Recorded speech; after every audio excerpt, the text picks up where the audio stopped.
ஆண்டவர் என்னை ஊழியத்துக்கு அழைத்த போது 74வது வருஷம் நேரடியா வந்து பேசினார்.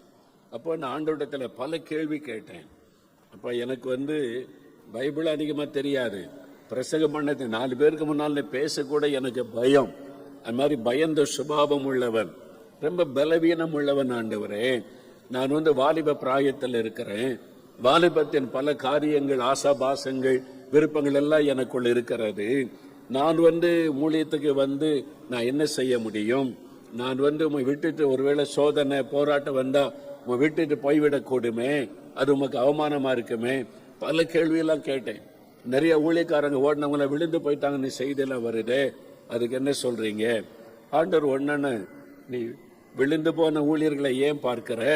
வெற்றியோடு ஓடி முடித்த திரளான சாட்சிகளை நான் வைத்திருக்கிறேன், அவங்களையெல்லாம் பாரு. ஒன்னு ஆண்டவர் பேசினார். அப்புறம் கடைசியில சொன்னேன், சரி ஆண்டவரே, நீங்க இவ்வளவு தூரம் எனக்கு எல்லாத்துக்கும் விளக்கம் கொடுத்துட்டீங்க, என்னை பயன்படுத்த விரும்புறேன்னு சொல்றீங்க. ஆனா நான் அதுல தகுதி உள்ளவனா என்ன நினைக்கல.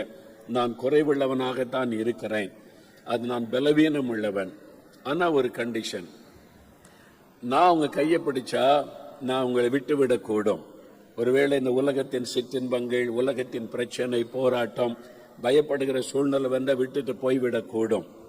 ஆமா, அதனால என்ன நான் நம்பல, என்னால முடியும்னு எனக்கு தெரியல. ஆனா உங்களை நான் விசுவாசிக்கிறேன். நீங்க என் கையை பிடிச்சீங்கன்னா நான் வர்றேன். நீங்க என் கையை பிடிச்சீங்கன்னா உங்க கையில இருந்து ஒருத்தர் என்னை பிரிக்கவே முடியாது. சாத்தான் நினைச்சாலும் பிடிங்க எடுக்க முடியாது. நானே நினைச்சாலும் வீட்டை ஓட முடியாது.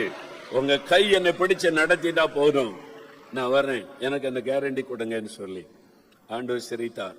ஆண்டவர் சொன்னார், சரி, நீ சொல்லுகிறபடியே நான் அந்த காரியத்தை பொறுப்பெடுக்கிறேன். நான் இன்று முதல் உன் வலதுகையை பிடித்த நான் நடத்துவேன். நீ என்ன செய்யணும், எப்படி செய்யணும் வேண்டாம், நான் என்ன சொல்றேனோ அதை செஞ்சா போதும். ஊழியத்தை பற்றி எனக்கு ஒண்ணுமே தெரியாத ஆண்டவரே அப்படி சொன்னேன். உனக்கு ஒண்ணும் தெரிய வேண்டாம், நான் சொல்லித்தரேன். நான் என்ன சொல்றேனோ அதை மட்டும் செஞ்சா போதும். நீ விரும்பின மாதிரி நான் உன் கையை பிடிச்சு உன்னை நடத்துவேன். கடைசி வரைக்கும் என் கையிலிருந்து ஒருத்தரும் உன்னை பறித்து கொள்ள முடியாது. நான் உன்னை கடைசி வரை நடத்துவேன் அப்படின்னு கர்த்தர் வாக்கு கொடுத்தார்.